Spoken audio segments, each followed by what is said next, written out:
2 students are rescued after a snowshoeing accident. A donation will add a big development project at the Flathead Valley Community College. And a 93-year-old Montana veteran is honored in Hamilton. Powered by the Montana Television Network. This is the 10 o'clock news on KAJ, Montana's news leader.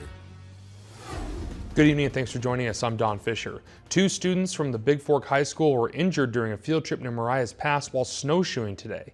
Flathead County Sheriff Chuck Curry says the students, a boy and a girl, were snowshoeing in Glacier County about a mile from US Highway 2 when a mass of hardened snow broke loose, causing them to fall 8 to 10 feet.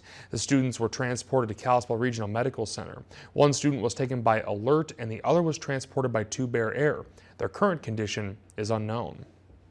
The Flathead Valley Community College will expand the Kalispell campus over the next 2 years as part of the new campaign to support students and better serve the community. The development is part of the One Campaign, a privately funded effort to support the construction of a new library and learning center along with a college center. The library will be a 12,000 square foot building and will feature top-of-the-line technology, space for group projects, a student lounge, and a virtual reality lab. The College Center will be a 50,000 square foot space with a performance and lecture hall, multi-purpose activity center, and outdoor amphitheater. The entire project is set at $18 million, and $5.6 of that has been raised already, with the latest donation worth about $2.5 million, which is from the Broussard family. FVCC President Jane Karras says that she hopes the newly planned growth at the college will help fulfill their goals. We expect these buildings will set us up for much success in the next 50 years to continue to do what we do best, which is be a community college and meet the needs of our community as it grows. And construction is set to break ground this spring and be completed by fall of 2020.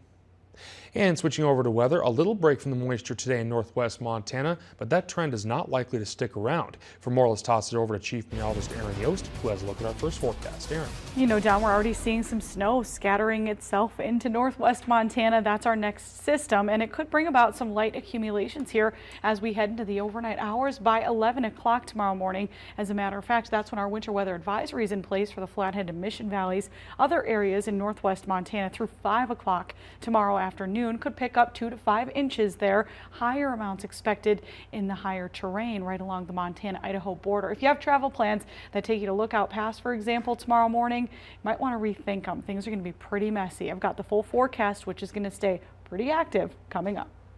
All right, thanks, Aaron. Glacier Park International Airport set a new passenger record in 2017, processing almost 540,000 passengers.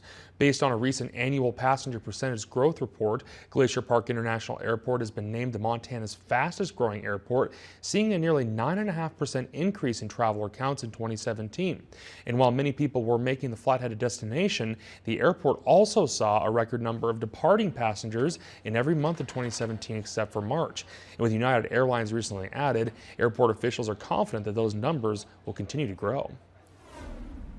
An assessment conducted in November by the National Institute of Corrections found crime rates and arrests climbing in Lake County, and that should prompt development for a new jail, at least according to Sheriff Don Bell, who is urging citizens to support the idea of the new facility and adds that it could boost the county's economy. MTN's Nicole Miller takes an in-depth look at the jail's report.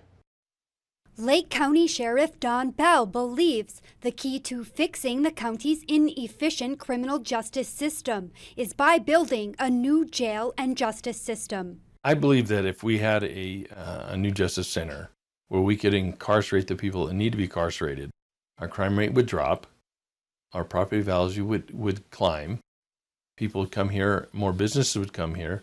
The facility saw its last update back in 1995.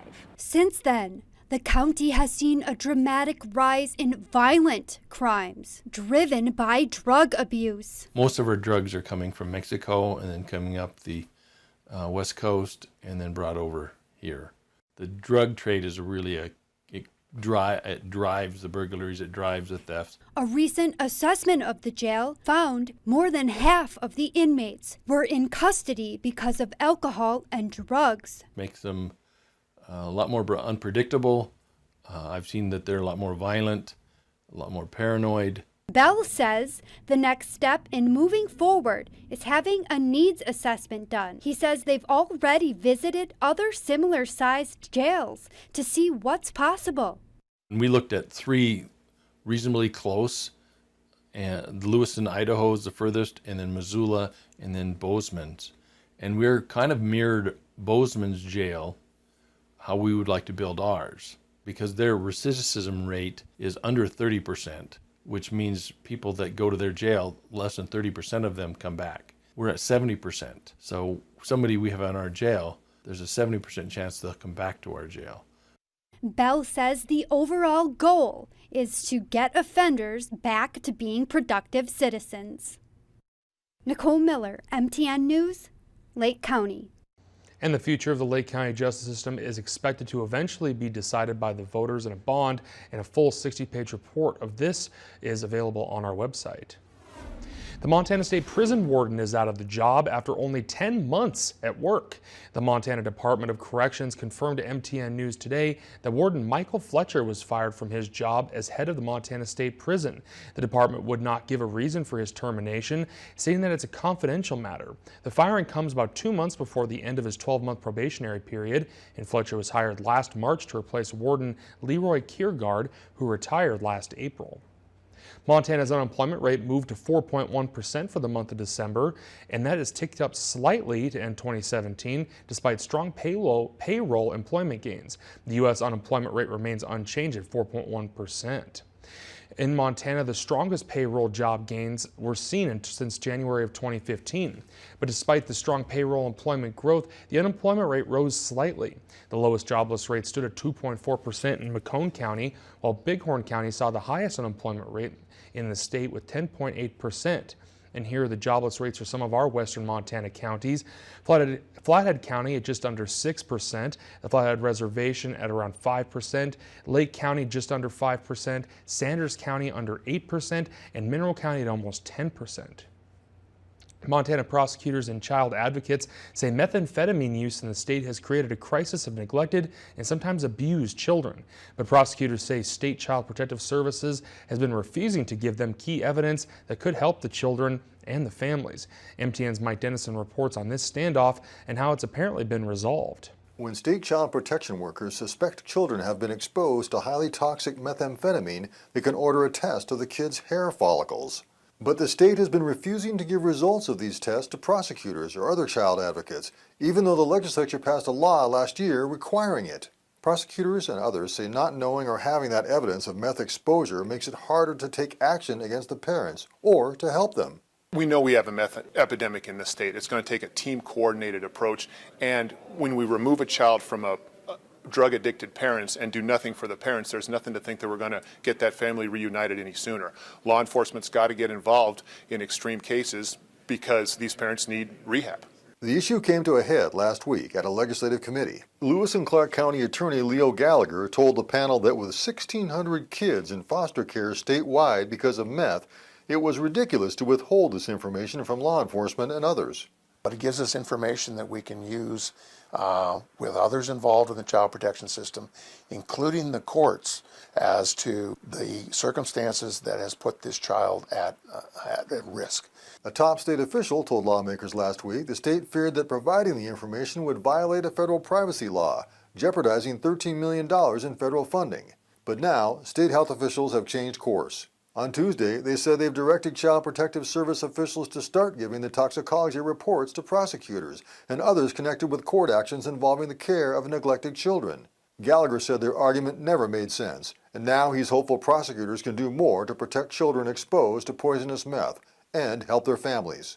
We can use that information to try to intervene in the lives of adults who may be placing that child at risk, either through prosecution or through appropriate dependent neglect court order.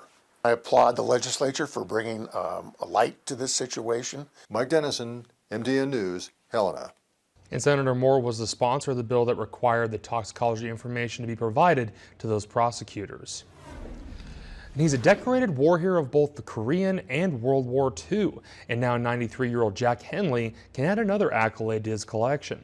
One of Montana's congressional leaders was in the Bitterroot Valley today to honor one of our state's veterans. Republican Representative Greg Gianforte was in Hamilton to honor World War II and Korean War veteran Jack Henley, and Gianforte presented Henley with a certificate of his tribute made on the House floor back in November. Henley joined the Army straight after graduating from high school in 1943 and served in the Pacific Theater during World War II and earned 2 Bronze Stars, a Silver Star, and a Purple Heart for his efforts. Henley then re-enlisted to serve as a drill instructor for troops during the Korean War.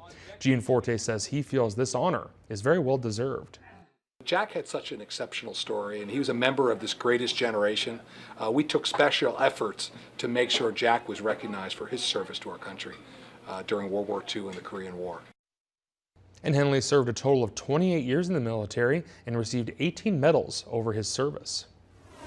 Liability.com has given Missoula a spot on their 2018 list of top 100 places to live. The website ranks small to mid-level cities in America by factoring in details from a wide range of information, such as demographics, schools, neighborhoods, and restaurants. They made note of the Hip Strip in downtown for shopping, entertainment options, and lakes and parks, breweries, and film festivals also. The University of Montana also made the list for best college town. Missoula ranked 59 on the website's 2018 list, while Bozeman, also another state or a city in the state to make the cut, at number 96. And coming up next, Aaron is back with the rest of your forecast for the week and what can only be described as a cute video of the penguins at the Royal Zoological Society of Scotland is coming up.